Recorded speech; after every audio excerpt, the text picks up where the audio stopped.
Hello students, elite institute के YouTube channel में एक बार आपका फिर से स्वागत है। देखिए, मैं जानना चाह रहा था कि आपकी पढ़ाई जो है वो सुचारू रूप से चल रही भी है या नहीं चल रही। आपको ज़्यादा से ज़्यादा फ़ायदा उठाने के लिए हमारी वीडियो है वो अधिक से अधिक देखें, बार बार रिपीटेशन भी कर सकते हैं आप चैनल को सब्सक्राइब करके और हमारे वीडियो को देख सकते हैं। कुछ बच्चे जो हैं उनका कमेंट्स आ रहे हैं कि सर बायोमोलिक्यूल्स हैं उसके भी वीडियो डालिए या फिर कुछ टॉपिक है उसका क्रम वाइज बनाइए। तो देखिए स्टूडेंट्स, मैंने जो चैप्टर बना रहा हूँ उन चैप्टरों के जो वीडियो है वो क्रम वाइज ही बन रहे हैं। केवल ये है कि चैप्टर जो है वो अलग अलग हो गए हैं। तो आप बस केवल ये है, एक चैप्टर का पूरे वीडियो आपको मिलेंगे, कहीं बीच में छूटेगा नहीं, कोई भी पॉइंट नहीं छूटेगा। और ये जो पॉइंट्स हैं ये जो है वो 12th बोर्ड एग्ज़ाम के साथ साथ जो सीबीएसई स्टूडेंट्स हैं और बायोलॉजी और जो जैसे अपन बात करें नीट वगैरह हैं उनके लिए भी ये फ़ायदेमंद होंगे। तो देखिए स्टूडेंट्स, हम बात कर रहे थे यहाँ पे प्रकाश संश्लेषण की प्रक्रिया के बारे में। और प्रकाश संश्लेषण की प्रकाशिक अभिक्रिया कंप्लीट हो गई है। देखिए, प्रकाश संश्लेषण की जो प्रकाशिक अभिक्रिया कंप्लीट हो गई है उसमें हमने कौन कौन से टॉपिक पढ़ लिए हैं। सबसे पहले हमने स्टार्ट किया था, देखो प्रकाश संश्लेषण को दो पार्ट में डिवाइड किया। तो प्रकाशिक यानी लाइट रिएक्शन और एक है डार्क रिएक्शन यानी प्रकाशिक और अप्रकाशिक अभिक्रिया। तो जो लाइट रिएक्शन है उस लाइट रिएक्शन में हमने पढ़ा कि जो प्रक्रिया है वो कितने पार्ट में डिवाइड है। 4 पॉइंट थे इसके। क्लोरोफिल के द्वारा प्रकाश ऊर्जा का अवशोषण है, दूसरा है जल के अणु का प्रकाशिक अपघटन, ऑक्सीजन का निष्कासन है, एटीपी का निर्माण है, NADPH2 है, इसका संश्लेषण या इसका निर्माण है। फिर इसमें पढ़ा हमने रेड ट्रोप है, इमर्शन प्रभाव है।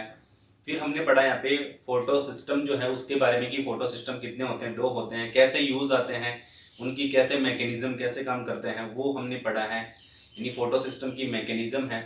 एक हमने पढ़ा यहाँ पे साइक्लिक फोटोफास्फोराइलेशन और एक है नॉन साइक्लिक फोटोफास्फोराइलेशन। यानी एक तो चक्रीय फोटोफास्फोरिलीकरण और एक हमने पढ़ा है अचक्रीय फोटोफास्फोरिलीकरण। देखिए, चक्रीय और अचक्रीय फोटोफास्फोरिलीकरण जो हमने पढ़ा है उसके अंदर डिफरेंस हम बात कर लेते हैं, बता देते हैं। देखिए, एक तरफ तो आप ऐसे समझिए कि एक तो ये तो इस साइड में तो हमारे पास है चक्रीय फोटोफास्फोरिलीकरण और इस साइड की बात करें तो इसकी बात करें तो हम ये है अचक्रीय फोटोफास्फोरिलीकरण। तो चक्रीय फोटोफास्फोरिलीकरण में कौन सा फोटो सिस्टम प्रयुक्त होता है? Photo system first. और अचक्रीय फोटोफास्फोरिलीकरण में कौन सा फोटो सिस्टम? दोनों, फोटो सिस्टम फर्स्ट और फोटो सिस्टम सेकंड। इसमें H2O का अपघटन नहीं होता और यहाँ पे यानी जो अचक्रीय फोटोफास्फोरिलीकरण है उसमें जल के अणु का प्रकाशिक अपघटन होता है। यहाँ पर चक्रीय फोटोफास्फोरिलीकरण में NADPH2 का निर्माण नहीं होता, जबकि अचक्रीय फोटोफास्फोरिलीकरण में NADPH2 का निर्माण होता है। अब देखो, चक्रीय में जल का प्रकाशिक अपघटन नहीं हुआ, अचक्रीय में जल का प्रकाशिक अपघटन हुआ है, इसलिए ऑक्सीजन का निष्कासन भी होगा। तो ये एक तरीके से हमारे पास चक्रीय और अचक्रीय फोटोफास्फोरिलीकरण में डिफरेंस है, अंतर है जो हमने सीखे हैं। अब बताता हूँ, चक्रीय फोटोफास्फोरिलीकरण किस में कौन सा फोटो सिस्टम प्रयुक्त होता है? Photo system first. और अचक्रीय फोटोफास्फोरिलीकरण में फोटो सिस्टम फर्स्ट और फोटो सिस्टम सेकंड दोनों प्रयुक्त होते हैं। जल का प्रकाशिक अपघटन चक्रीय में नहीं होता, अचक्रीय में जल का प्रकाशिक अपघटन होता है। जल का प्रकाशिक अपघटन होगा तो ऑक्सीजन का निष्कासन भी किसमें होगा? अचक्रीय में। चक्रीय में ऑक्सीजन का निष्कासन नहीं होता। NADPH2 का निर्माण भी किसमें होता है? अचक्रीय में, चक्रीय में नहीं होता। ये थी बात हमारे पास के बारे में। अब इंपॉर्टेंट बात बताता हूं। देखिए, प्रकाश संश्लेषण की प्रकाशिक अभिक्रिया जो हमने सीखी है इसमें हमने 2 अणुओं का, इंपॉर्टेंट अणु, बढ़िया अणुओं का निर्माण हुआ है। एक तो NADPH2 और एक होती है ATP। तो ATP है उसे तो स्वांगीकारी शक्ति, जबकि NADPH2 को अपचायक शक्ति नाम दिया गया है। इंपॉर्टेंट अब पूछा जाता है कि प्रकाश संश्लेषण की प्रकाशिक अभिक्रिया में बनने वाली अपचायक शक्ति और स्वांगीकारी शक्ति का नाम बताइए। तो जो स्वांगीकारी शक्ति है वो तो ATP और जो NADPH2 है उसे अपचायक शक्ति कहा गया है। अपचायक शक्ति इसलिए कहा गया है क्योंकि जो NADPH2 है वो CO2 का करेंगे अपचयन करेगा और कार्बोहाइड्रेट का निर्माण करेगा। तो ये प्रकाश संश्लेषण की कौन सी रिएक्शन थी? प्रकाशिक। अब हम बात करेंगे प्रकाश संश्लेषण की अप्रकाशिक अभिक्रिया।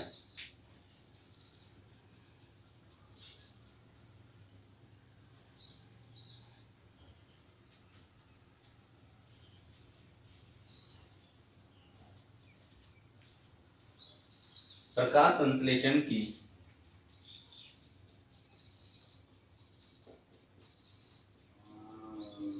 अप्रकाशिक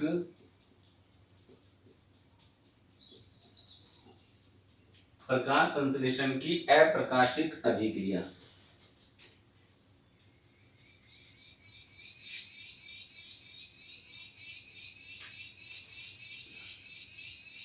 प्रकाश संश्लेषण की अप्रकाशिक अभिक्रिया हम पढ़ेंगे। अप्रकाशिक अभिक्रिया को इंग्लिश में बोलते हैं डार्क रिएक्शन। कौन सी रिएक्शन है? Dark reaction. तो प्रकाश संश्लेषण की अप्रकाशिक अभिक्रिया जो है डार्क रिएक्शन है, इसके बारे में हम पढ़ेंगे। देखिए, सबसे पहले हम बात करते हैं कि इस प्रक्रिया का, अब मैं इसके बारे में थोड़ी सी आपको इंट्रोडक्शन थोड़ा सा बोल के बताता हूं, फिर हम इसका विस्तृत अध्ययन करेंगे। इस अभिक्रिया का सर्वप्रथम अध्ययन ब्लैकमैन नामक वैज्ञानिक ने किया था, इसलिए उसके नाम के आधार पर ही इसे क्या नाम दिया गया? डार्क रिएक्शन यानी अप्रकाशिक अभिक्रिया। पहली बात। दूसरी बात क्या है कि केल्विन और उसके साथियों ने इसके अंदर होने वाली विभिन्न अभिक्रियाओं का विस्तृत अध्ययन किया और उसे नोबेल पुरस्कार से सम्मानित किया गया। इस प्रक्रिया में क्या होता है, जो पत्तियों पादपों के द्वारा, प्लांट के द्वारा या पत्तियों के द्वारा अवशोषित की गई कार्बन डाइऑक्साइड है, इसका कार्बोहाइड्रेट या ग्लूकोज के रूप में क्या होता है? अपचयन होता है, परिवर्तन होगा। और जो अपचयन करता है, अपचयन कौन करेगा? यहाँ पे NADPH2 जो है वो इसका अपचयन कर देते हैं और कार्बन डाइऑक्साइड को कार्बोहाइड्रेट में परिवर्तित कर देते हैं। यह जो प्रक्रिया है वो क्लोरोप्लास्ट के स्ट्रोमा पार्ट में संपन्न होती है। क्लोरोप्लास्ट के स्ट्रोमा भाग में संपन्न होगी कौन सी प्रक्रिया? अप्रकाशिक अभिक्रिया। प्रकाशिक अभिक्रिया कहाँ पे संपन्न हुई थी? ग्रेना भाग में। तो ये थी बात हमारे पास। देखिए, बोल के क्या क्या बताया मैंने इंट्रोडक्शन। सबसे पहले इस प्रक्रिया का सबसे पहले खोज जो है, डिस्कवरी जो है वो किसने की थी? ब्लैकमैन नामक वैज्ञानिक ने की थी, इसलिए इसे क्या नाम दिया गया है? डार्क रिएक्शन, यानी इसको हिंदी बोलते हैं हम अप्रकाशिक अभिक्रिया। दूसरी बात, इसका विस्तृत अध्ययन केल्विन और उसके साथियों ने किया था। ठीक है। अब देखिए, जहां पर क्या बताया गया है कि इस प्रक्रिया में पादपों के द्वारा अवशोषित कार्बन डाइऑक्साइड का, यानी कार्बन डाइऑक्साइड का अपचयन होता है NADPH2 के द्वारा और उसे कार्बोहाइड्रेट या ग्लूकोज के अंदर परिवर्तित कर दिया जाता है। यह प्रक्रिया क्लोरोप्लास्ट के स्ट्रोमा भाग में संपन्न होती है। देखिए, अप्रकाशिक अभिक्रिया पर डार्क रिएक्शन भी बोलते हैं इसे। कौन सी रिएक्शन बोलते हैं? Dark reaction. इस प्रक्रिया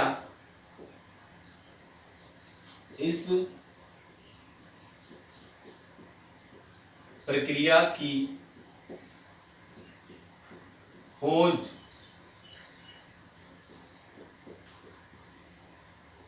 ब्लैकमैन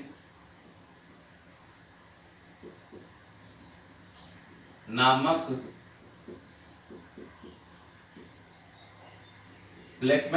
वैज्ञानिक ने की।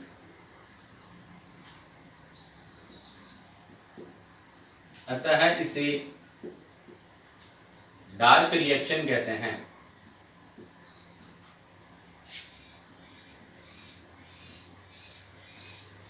डार्क रिएक्शन कहते हैं। इस प्रक्रिया का विस्तृत अध्ययन, इस प्रक्रिया का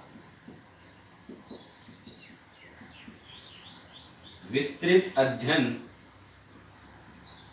इस प्रक्रिया का विस्तृत अध्ययन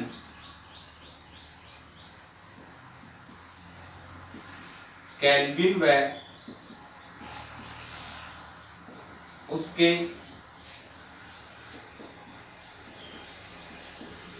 साथियों ने किया। इस प्रक्रिया का विस्तृत अध्ययन केल्विन व उसके साथियों ने किया। इस प्रक्रिया में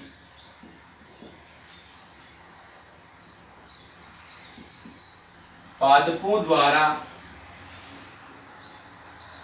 अवशोषित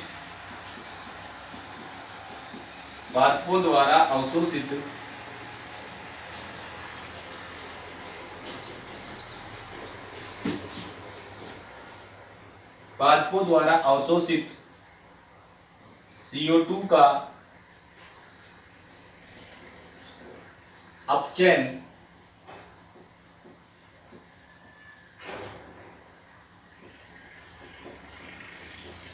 कार्बोहाइड्रेट के रूप में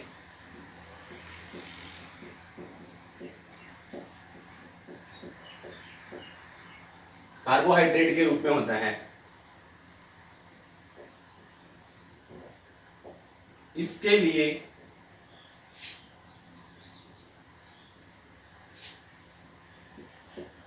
आवश्यक ऊर्जा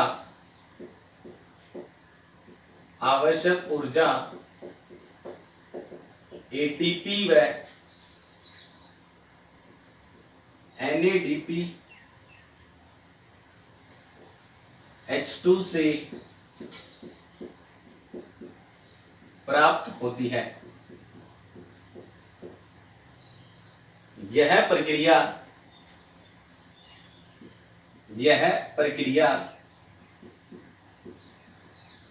क्लोरोप्लास्ट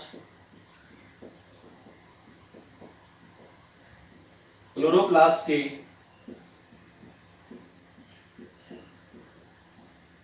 स्ट्रोमा भाग में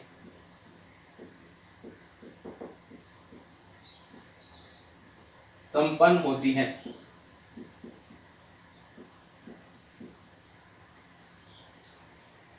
यह प्रक्रिया क्लोरोप्लास्ट के कहां पे संपन्न होती है? स्ट्रोमा भाग में। स्ट्रोमा भाग में क्या होती है? संपन्न होती है। अब देखिए पादपों में यानी हरे पादप, अलग अलग पादप जो होते हैं उनके अंदर जो अप्रकाशिक अभिक्रिया है वो अलग अलग विधियों के द्वारा संपन्न होती है, यानी अलग अलग प्रोसेस होती है। तो वो 3 प्रोसेस कैसे होती है? देखिए अलग अलग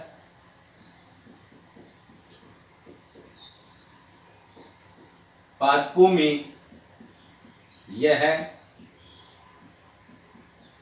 अलग अलग तरीके से संपन्न होती हैं। अब ये 3 तरीके से कैसे संपन्न होती है वो 3 तरीके बताते हैं। देखिए पहला जो है उसे नाम दिया गया है केल्विन बेंसन चक्र। दूसरा नाम है C3 चक्र। दूसरी है हैच व स्लेश चक्र जिसको बोलते हैं C4 चक्र। और तीसरा हमारे पास है क्रेसुलेशियन अम्ल उपापचय चक्र। देखिए पहला हमारे पास यहां पे आया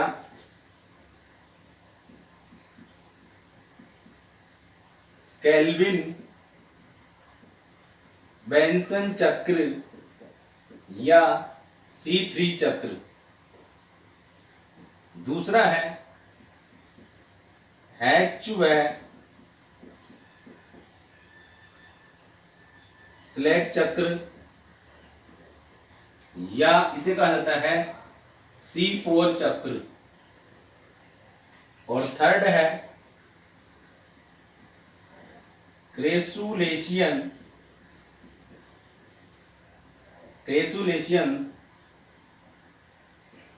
अम्ल उपापचय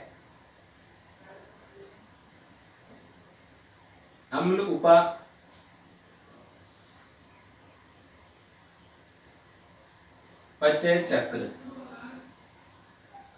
तो ये हमारे पास 3 तरीके से कंप्लीट होगी। आज हम पढ़ेंगे यहाँ पे केल्विन बेंसन चक्र। स्क्रीनशॉट ले लो फिर आगे बढ़ते हैं।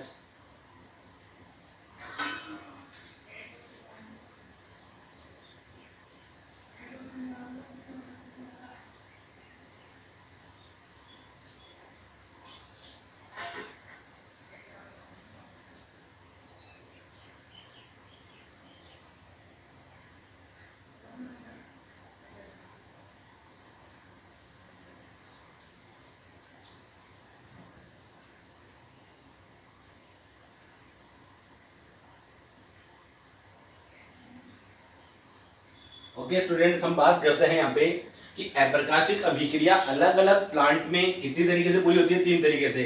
केल्विन बेंसन चक्र, हैचवे-स्लेज चक्र और क्रे-शू-लेशियन अम्ल उपापचय चक्र। हम विस्तृत रूप से पढ़ेंगे यहाँ पे। फर्स्ट जो पढ़ेंगे वो है केल्विन बेंसन चक्र।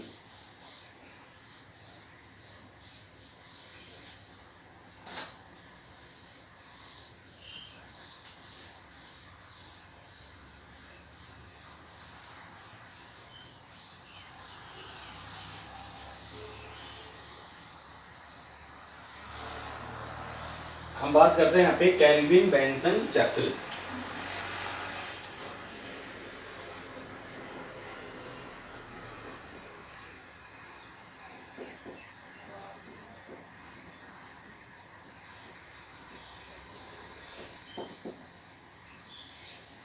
देखिए केल्विन बेंसन जो चक्र है, अच्छा नाम से ही पता चल रहा है कि वैज्ञानिक कौन है, केल्विन और बेंसन, और उसके साथियों ने क्लोरेला नामक शैवाल और एक है यहाँ पे सिनेडेस्म नामक एक कोशिकीय शैवाल में जो प्रकाश संश्लेषण की अप्रकाशिक अभिक्रिया यानी केल्विन बेंसन चक्र के विभिन्न जो मार्ग हैं, विभिन्न पथ हैं, उसका विस्तृत अध्ययन किया था।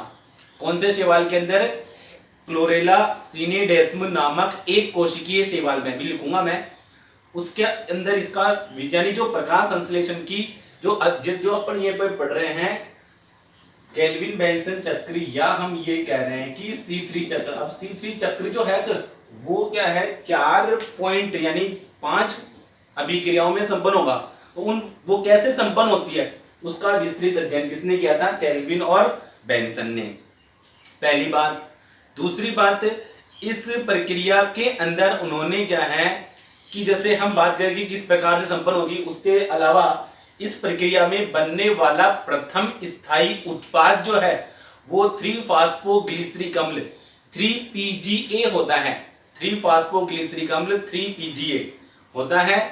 अब ये जो 3PGA वो 3 कार्बन परमाणु वाला होता है और स्थायी उत्पाद है। 3 कार्बन परमाणु वाला होता है, इसलिए इसको केल्विन बेंसन चक्र को दूसरा क्या नाम दे दिया जाता है? C3 चक्र। अब देखिए कैसे संपन्न होगा। 5 प्रक्रियाएं हैं, 5 अभिक्रियाओं के रूप में कंप्लीट होता है और इस अभिक्रियाओं के आधार पर इसे नोबेल पुरस्कार से सम्मानित किया गया था केल्विन और बेंसन को।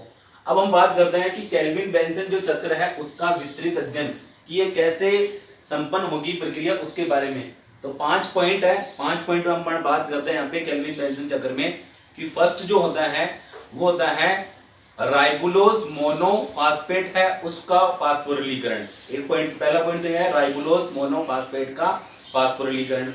दूसरा है राइबुलोज 1,5 बाइफॉस्फेट है उसका कार्बोक्सिलीकरण। फिर तीसरा हमारे पास यहाँ पे है 3-फास्फोग्लिसरिक अम्ल जो बनेगा, उस 3-फास्फोग्लिसरिक अम्ल जो है उसका वापस से फास्फोरिलीकरण।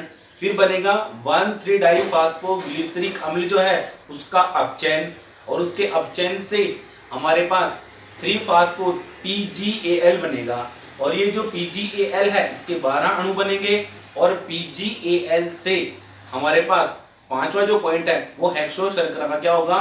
निर्माण। तो मैं बताता हूँ पहले इसके बारे में, जो कुछ इंट्रोडक्शन है वो बताया है मैंने, वो वापस बताता हूँ। देखिए क्या होगा कि केल्विन और बेंसन नामक वैज्ञानिक है, उन्होंने केल्विन और बेंसन नामक वैज्ञानिक है, उन्होंने यानी पादपों में कार्बन डाइऑक्साइड को जो अवशोषित करके उससे जो कार्बोहाइड्रेट का निर्माण होता है उस पथ का विस्तृत अध्ययन किया। कौन से शैवाल के अंदर? क्लोरेला और सिनेडेस्म नामक जो एक कोशिकीय शैवाल है उसके अंदर इसका विस्तृत अध्ययन किया। इस चक्र में प्रथम स्थायी उत्पाद जो होता है वो 3 कार्बन परमाणु वाला होता है। प्रथम स्थायी उत्पाद कौन है? 3 कार्बन परमाणु वाला, और वो भी क्या है?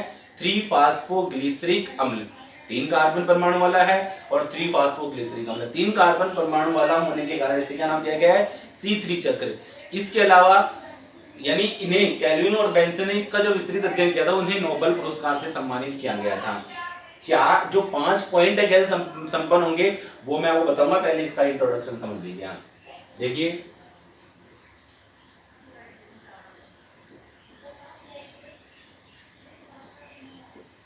इस चक्र में CO2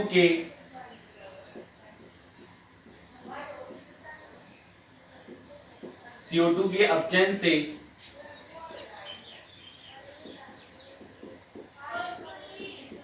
कार्बोहाइड्रेट का निर्माण होता है। कार्बोहाइड्रेट का निर्माण होता है।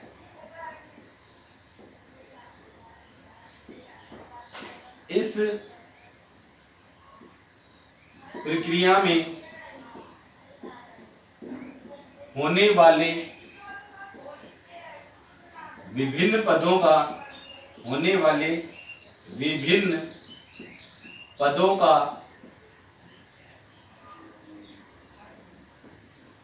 विस्तृत अध्ययन केल्विन बेंसन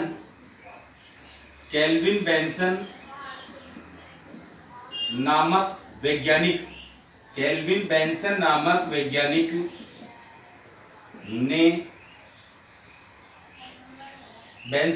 वैज्ञानिक ने इंपॉर्टेंट है, क्लोरेला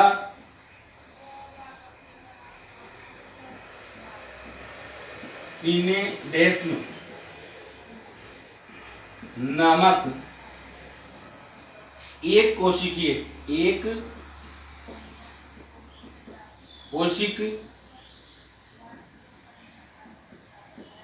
शैवाल में किया। अब देखिए दूसरी बात क्या है कि यहां पर ये बता रखी है कि इस प्रक्रिया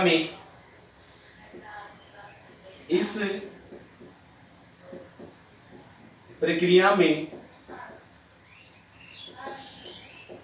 बनने वाला प्रथम स्थायी उत्पाद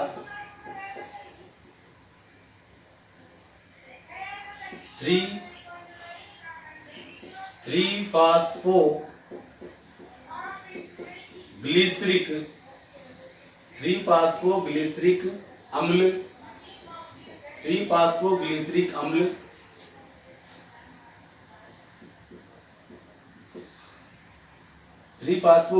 अम्ल होता है, जो 3 कार्बन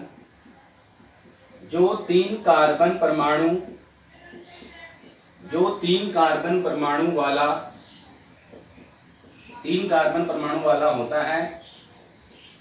अतः इसे C3 चक्र भी कहते हैं।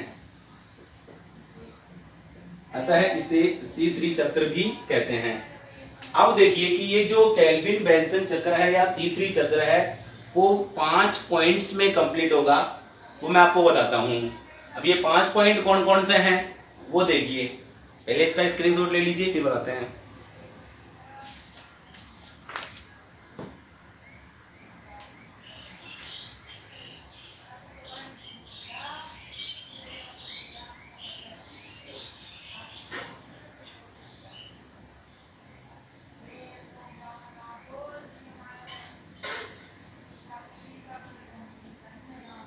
ओके, देखिए केल्विन बेंसन जो चक्र है, इस केल्विन बेंसन चक्र में 5 अभिक्रियाएं समझ लीजिए आप तो कि 5 पॉइंट या 5 अभिक्रियाएं कंप्लीट होंगी। तो ये 5 अभिक्रियाएं कौन कौन सी होंगी वो देख लीजिए। इन 5 अभिक्रियाओं के बारे में बात करते हैं कि 5 अभिक्रियाएं कौन कौन सी होगी वो आपको बताते हैं।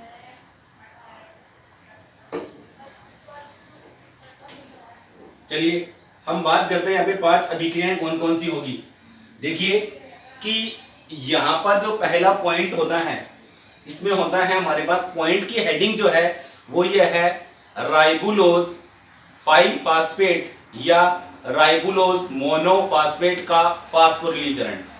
अच्छा, राइबुलोज 5-फास्फेट या राइबुलोज मोनोफास्फेट है, इसका फास्फोरिलीकरण क्यों किया गया? तो फास्फोरिलीकरण इसलिए किया गया है क्योंकि यहाँ पर कार्बन डाइऑक्साइड को ग्रहण करने वाला जो अणु होता है वो होता है राइबुलोज 1,5-बाईफास्फेट।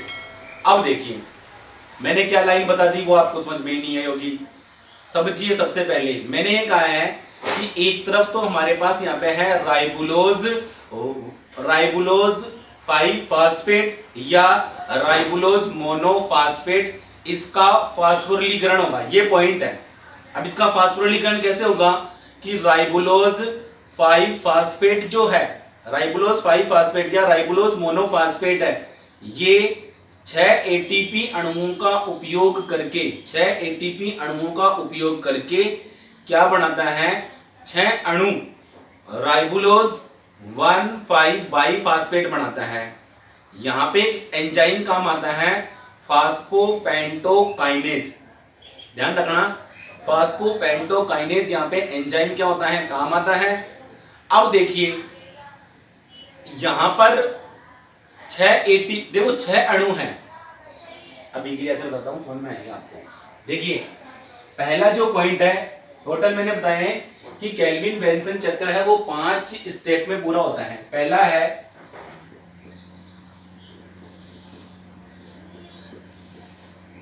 राइबुलोज 5-फास्फेट का फास्फोरिलीकरण।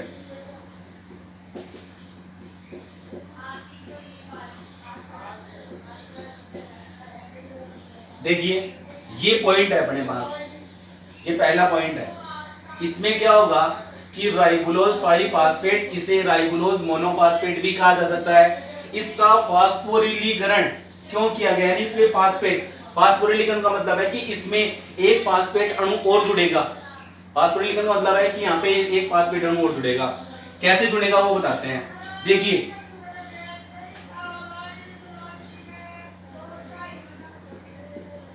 राइबुलोज 5-फास्फेट है, राइबुलोज 5-फास्फेट है। अब ये राइबुलोज 5-फास्फेट है, कितने अणु हैं इसके, 6 अणु, इसके 6 अणु हैं। ये कितने, 6 एटीपी अणुओं का उपयोग करके,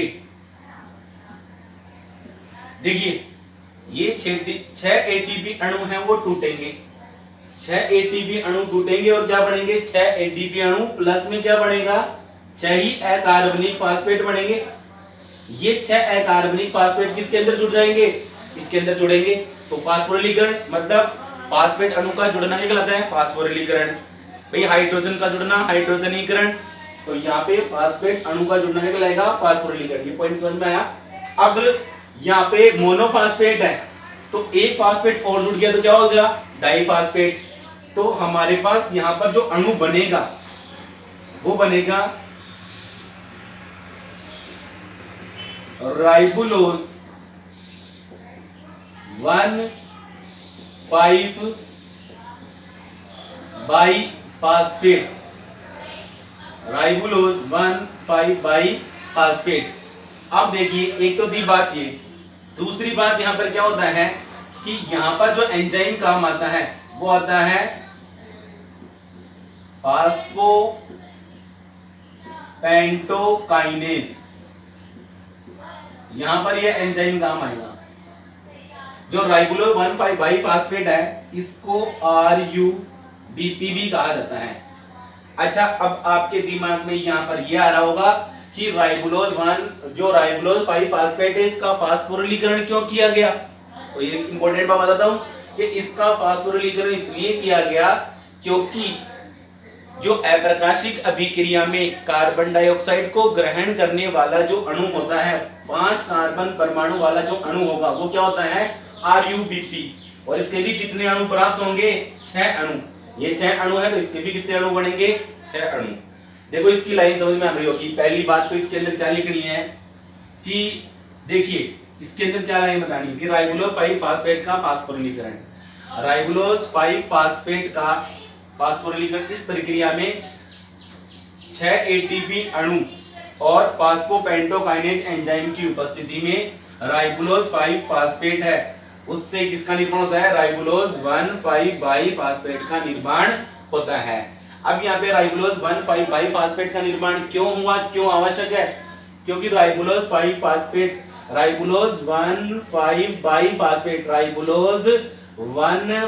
बाईफास्फेट का निर्माण इसलिए किया जाता है क्योंकि जो केल्विन बेंसन चक्र या कार्बन डाइऑक्साइड को ग्रहण करने वाला अणु CO2 को ग्रहण करने वाला अणु जो होता है वो कौन सा होता है, राइबोलोज 1,5 बाईफास्फेट। ये पहला स्टेप था। दूसरा स्टेप जो होता है हमारे पास वो होता है राइबोलोज 1,5 बाईफास्फेट का कार्बोक्सिलीकरण। देखिए पहले तो फास्फोरिलीकरण होगा, फिर दूसरा क्या होगा, कार्बोक्सिलीकरण। ये पॉइंट समझ में आ गया होगा, इसकी लाइनें समझ में आ गई होगी। देखो पहली स्टेप में क्या, इसमें क्या क्या लिखेंगे, पहले पॉइंट में कि राइबोलोज मोनोफास्फेट या राइबोलोज बाईफास्फेट जो कि 6 कार्बन परमाणु वाला अणु है, फास्फोपेंटोकाइनेज एंजाइम की उपस्थिति में 6 एटीपी अणु का उपयोग करके राइबोलोज 1,5 बाईफास्फेट का निर्माण करता है। ऐसा इसलिए किया जाता है क्योंकि कार्बन डाइऑक्साइड को ग्रहण यानी C3 चक्र में कार्बन डाइऑक्साइड को ग्रहण करने वाला अणु जो होता है वो क्या होता है, RuBP, इसलिए इसका निर्माण करना आवश्यक है।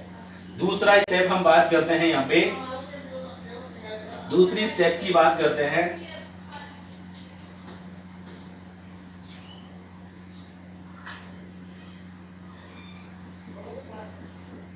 राइबोलोज 1,5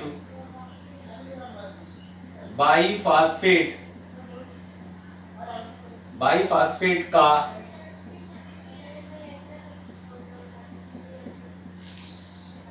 कार्बोक्सिलीकरण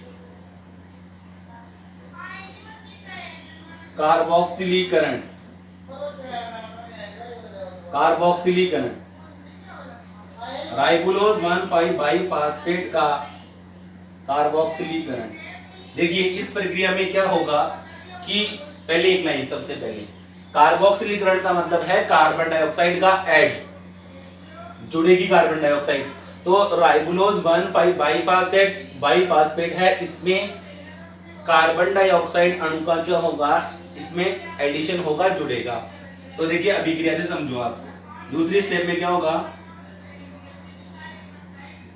राइबोलोज 1,5 बाईफास्फेट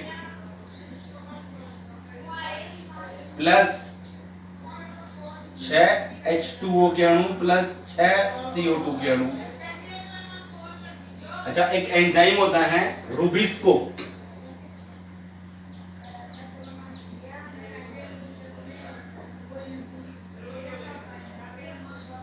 रूबिस्को, कार्बोक्सिलेज।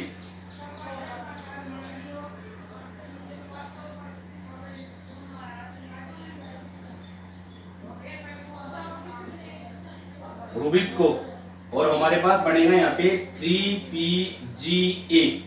इस 3PGA का मैं नाम बदलता हूं 3-फास्फोग्लिसरिक अम्ल। इसके कितने अणु बनेंगे, 12 अणु। कार्बन परमाणु वाले कितना है, 3 कार्बन परमाणु वाला अणु है, 12 अणु बनेगा। इसके कितने अणु, 6 अणु, ये 6 और ये 6, तो ये कितने अणु का बनेगा, 12 अणु बनेंगे। देखिए दूसरी स्टेप में क्या होगा कि राइबोलोज 1,5 बाईफास्फेट जो है, राइबोलोज 1,5 बाईफास्फेट 6 जल के अणु और 6 कार्बन डाइऑक्साइड अणु का उपयोग करके कार्बोक्सिलेज रूबिस्को का मतलब होता है राइबोलोज 1,5 बाईफास्फेट कार्बोक्सिलेज एंजाइम की उपस्थिति में किसका निर्माण करेंगे, 3PGA का निर्माण करेंगे, यानी 3-फास्फोग्लिसरिक अम्ल का निर्माण करते हैं। अब देखिए ये हमारे पास दूसरा स्टेप कंप्लीट हुआ है, दूसरा स्टेप कंप्लीट हुआ है।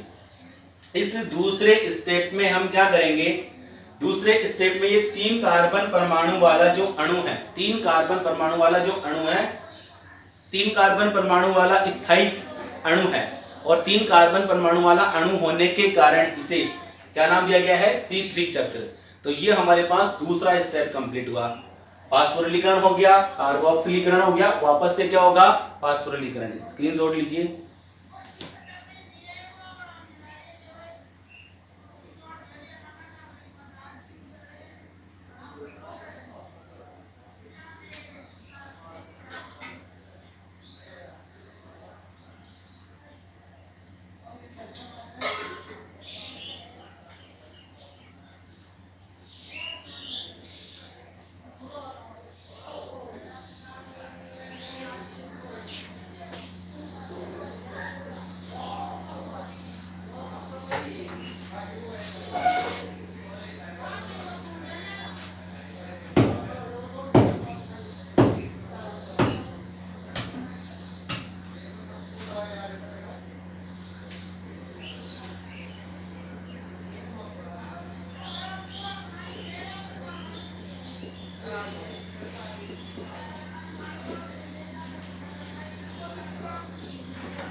देखिए अब हमारे पास जो तीसरा स्टेप है वो है 3-फॉस्फोग्लिसरिक अम्ल का फास्फोरिलीकरण।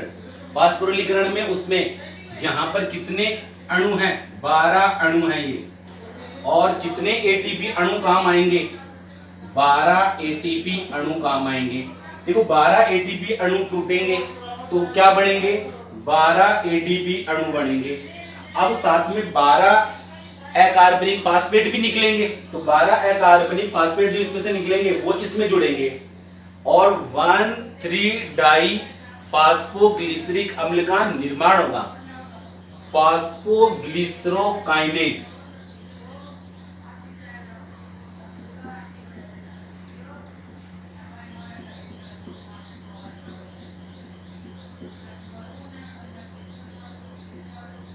काइनेज एंजाइम की उपस्थिति में 1,3-डाई फास्फोग्लिसरिक अम्ल का निर्माण होगा, 1,3-डाई फास्फोग्लिसरिक अम्ल का निर्माण होगा। देखिए इस स्टेप में क्या होगा, सीधी सी बात है कि 3-फास्फोग्लिसरिक अम्ल जो C3 चक्र का प्रथम स्थायी उत्पाद है, कितने कार्बन परमाणु वाला है, 3 कार्बन परमाणु वाला। कितने अणु है, 12 अणु है, तो इसका फास्फोरिलीकरण के लिए कितने एटीपी अणु काम आएंगे, 12 एटीपी अणु काम आएंगे। 12 एटीपी अणु टूटेंगे, एटीपी 12 अकार्बनिक फास्फेट भी निकलेंगे। ये जो अकार्बनिक फास्फेट है वो इसमें जुड़ गए और इसमें जुड़े और किसका निर्माण करें, 1,3-डाई फास्फोग्लिसरिक अम्ल का।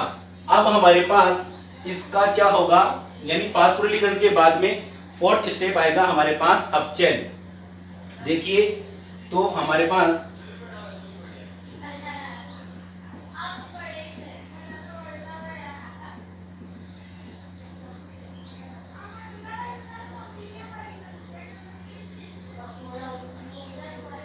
वन 3-डाई फास्फोग्लिसरिक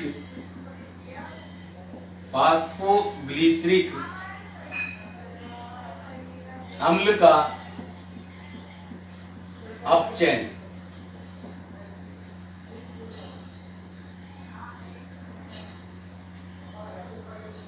देखिए यहां पर आपको अब ये समझ में आना चाहिए कि 1,3-डाई फास्फोग्लिसरिक अम्ल है, इसका अपचयन होगा। अब यहां पर इसके कितने अणु है, 12 अणु है, और अपचयन के लिए कौन सी अपचायक शक्ति कौन सी थी, NADPH2। कितने अणु काम आएंगे, 12 NADPH2 काम आएंगे। तो यहां पर देखिए सबसे पहले हमारे पास है 1,3-डाई-फास्फो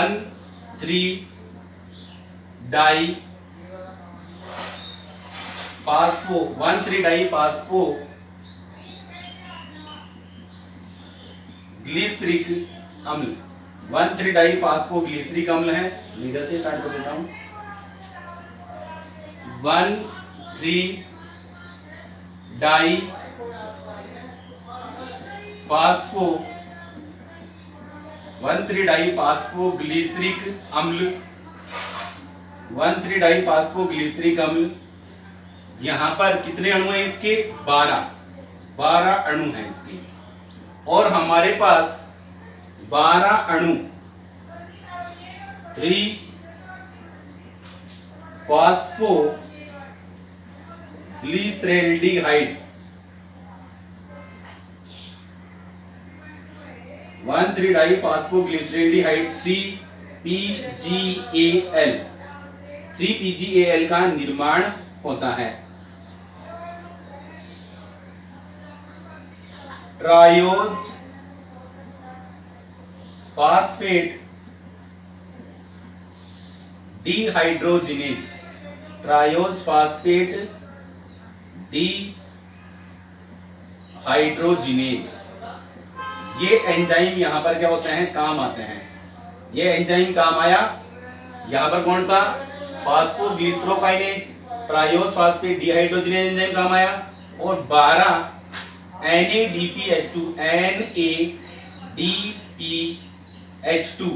NADPH2 है, इसका अपघटन होगा और हमारे पास 12 NADP+ का निर्माण होता है।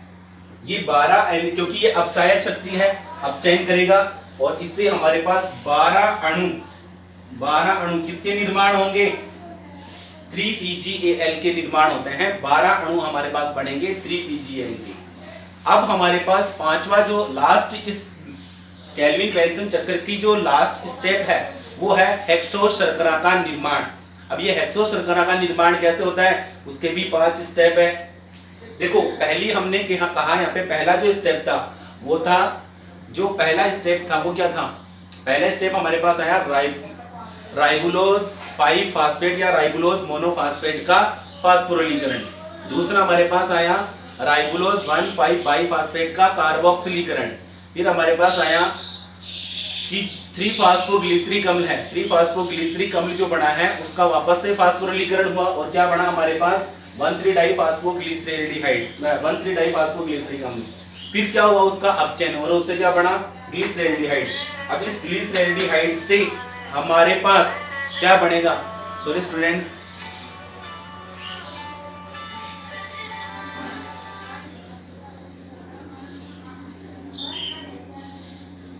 सर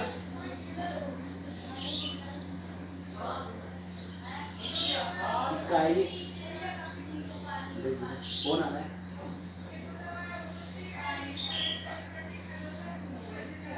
फोर्थ स्टूडेंट जो है, फिफ्थ जो पॉइंट्स हमारे पास आएगा वो आएगा हमारे पास हेक्सोस शर्करा का निर्माण यानी ग्लूकोज का निर्माण। हेक्सोस शर्करा का निर्माण या ग्लूकोज का निर्माण कैसे होता है? देखिए स्टूडेंट्स, ग्लूकोज का निर्माण कैसे होगा वो हम आपको बताते हैं। तो हेक्सोस शर्करा का निर्माण या ग्लूकोज का निर्माण, फिफ्थ पॉइंट है हमारे पास।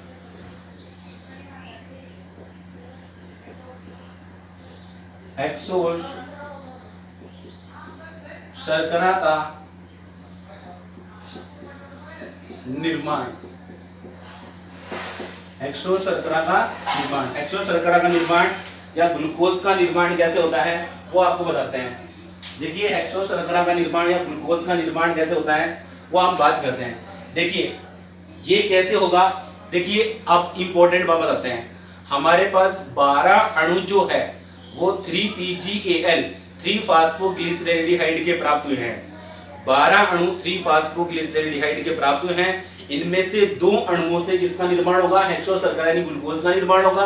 और बाकी जो 10 अणु बच गए 12 अणु में से, देखिए 12 अणु 3PGAL के, इनमें से 2 अणुओं से तो किसका निर्माण होगा? ग्लूकोज का। 2 अणुओं से तो किसका निर्माण हुआ, ग्लूकोज का, और जो 10 अणु बच गए उनसे वापस से RuBP का निर्माण होता है, पुनः प्राप्ति होती है।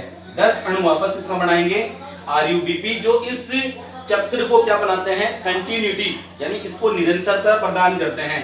और यहाँ पर हमारे पास जो 2 अणु है उससे किसका निर्माण होगा, ग्लूकोज का। तो ग्लूकोज का निर्माण कैसे होगा वो आपको बताते हैं। देखिए आपको बताता हूँ, जो 4 पॉइंट है उन 4 पॉइंट में हमने ये सीख लिया है, 4 पॉइंट में हमने ये सीखा है कि ग्लूकोज यानी एक तरीके से हमारे पास क्या बन गए, 3-फॉस्फोग्लिसरैल्डिहाइड।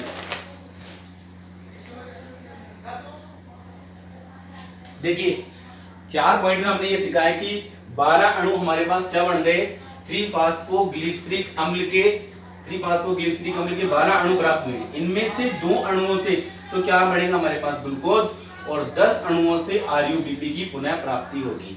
अब देखिए कि इसका कैसे निर्माण होगा उसके बारे में बात करते हैं। तो देखिए ये भी, इसके भी कितने हैं, 5 पॉइंट है। 5 पॉइंट में जैसे हम बात करते हैं, सबसे पहले 3PGAL,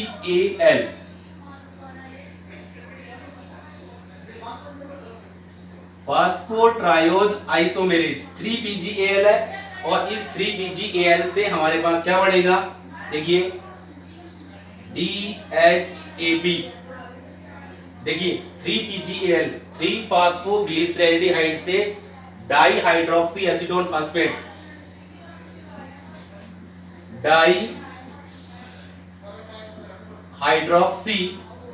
dihydroxy acetone phosphate, dihydroxy acetone phosphate का निर्माण होता है। देखिए फास्फोट्रायोज आइसोमेरेज या triose phosphate isomerase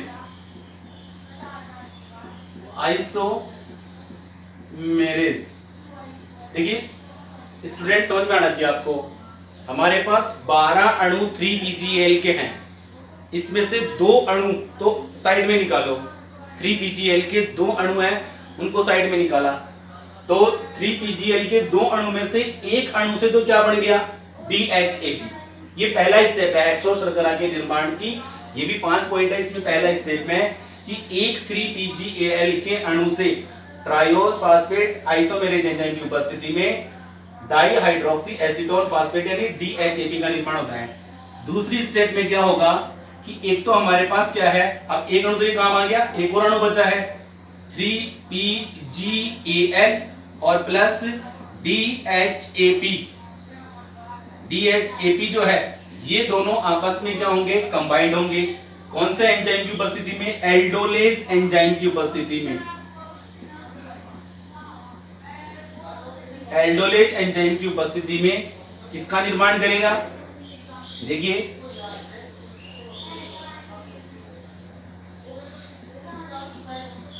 fructose 1,6 डाईफास्फेट, fructose 1,6 डाईफास्फेट का निर्माण करता है।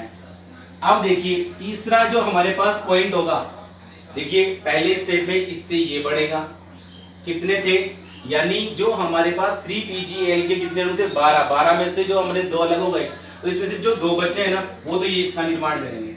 अब यहाँ पे एक और बच गया, तो ये एक और ये इससे मिलकर किसका निर्माण होगा, फ्रक्टोज 1,6 डाईफास्फेट। देखिए नेक्स्ट स्टेप हमारे पास थर्ड है, फ्रक्टोज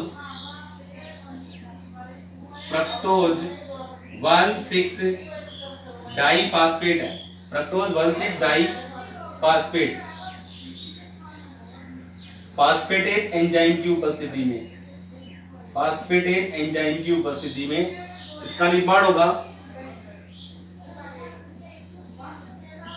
फ्रक्टोज 6 फास्फेट, और फ्रक्टोज 6 फास्फेट जो है प्लस एक हमारे पास H3PO4 का निर्माण होगा, यानी एक फास्फेट समूह इसमें से निकल गया। फोर्थ स्टेप में क्या होगा वो समझिए कि फ्रक्टोज 6 फास्फेट है वो आइसोमेरेज एंजाइम की उपस्थिति में ग्लूकोज 6 फास्फेट में कन्वर्ट होगा। देखिए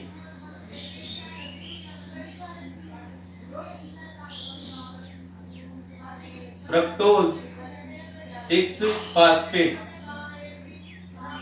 फ्रुक्टोज 6 फास्फेट है, वो आइसोमेरेज एंजाइम की उपस्थिति में इसमें कन्वर्ट होगा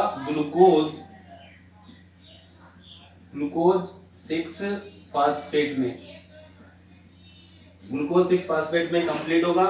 और लास्ट में हमारे पास जो 5वां पॉइंट होगा उसके बारे में बात करते हैं हम। 5वें पॉइंट में क्या होगा कि ग्लूकोज 6 फास्फेट है, ग्लूकोज 6 फास्फेट जो है, ये ग्लूकोज 6 फास्फेट है, ग्लूकोज 6 फास्फेट है, वो किस में कन्वर्ट होगा? ग्लूकोज में। देखिए एक बात, एक पॉइंट और बताता हूं, फिर आपको बात करते हैं। हम पढ़ रहे थे यहाँ पे हेक्सो शर्करा का निर्माण, तो ये 4th था। और 5th पॉइंट में हम बात करते हैं यहाँ पे ग्लूकोज 6 फास्फेट, ग्लूकोज 6 फास्फेट है, फास्फेट एक एंजाइम की उपस्थिति में, ग्लूकोज 6 फास्फेट है, वापस से फास्फेटेज एंजाइम की उपस्थिति में इसका निर्माण होता है ग्लूकोज का, प्लस H3PO4 क्या होते हैं? अलग निकल जाते हैं। देखिए स्टूडेंट्स, हम बात कर रहे थे यहाँ पे कि ये एक तरीके से ग्लूकोज का अप्रकाशिक अभिक्रिया हमने स्टार्ट की है। और अप्रकाशिक अभिक्रिया में हम बात कर रहे थे यहाँ पे कि यानी कार्बन डाइऑक्साइड के अपचयन से किसका निर्माण होता है? ग्लूकोज का। तो इसके हमने बात की यहाँ पे केल्विन बेंसन चक्र है, केल्विन बेंसन चक्र के टोटल कितने पॉइंट है? 5 पॉइंट है। पहला हमने पढ़ा कि राइबोलोज मोनोफास्फेट है, इसका फास्फोरिलीकरण, ठीक है। फिर हमने पढ़ा यहाँ पे राइबोलोज 1,5 बाईफास्फेट है, राइबोलोज मोनोफास्फेट के फास्फोरिलीकरण से क्या बना? राइबोलोज 1,5 बाईफास्फेट। और राइबोलोज 1,5 बाईफास्फेट है, इसका क्या हुआ? कार्बोक्सिलीकरण। कार्बोक्सिलीकरण से क्या बनेगा? 12 अणु 3PGA 3 फास्फोग्लिसरिक अम्ल, जो C3 चक्र का प्रथम स्थायी उत्पाद है। फिर उसके बाद में उसका वापस से क्या होगा? फास्फोरिलीकरण, और 1,3 डाइफास्फोग्लिसरिक अम्ल का निर्माण हुआ। फिर इसका क्या हुआ? अपचयन, और अपचयन हुआ तो हमारे पास किसका निर्माण हुआ? 3PGAL। अब देखिए 12 अणु 3PGAL से हेक्सो शर्करा के निर्माण के भी कितने स्टेप है? 5, जो सामने दिख रहे हैं।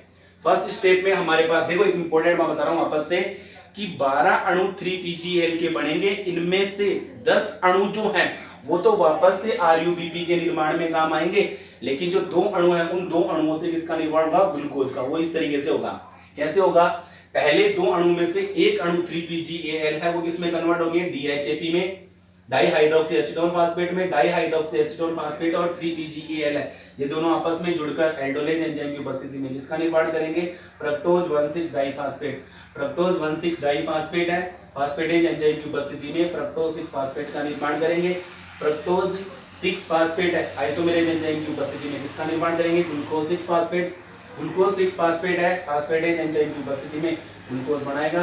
तो यही थी हमारे पास C3 चक्र है, ये इंपॉर्टेंट है।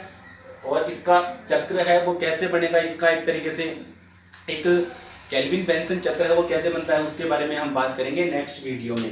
तो यदि हमारा वीडियो आपको पसंद आता है तो उसे लाइक, शेयर और सब्सक्राइब कीजिए, कमेंट्स कीजिए कि कहाँ पे आपको समझ में नहीं आ रहा वो।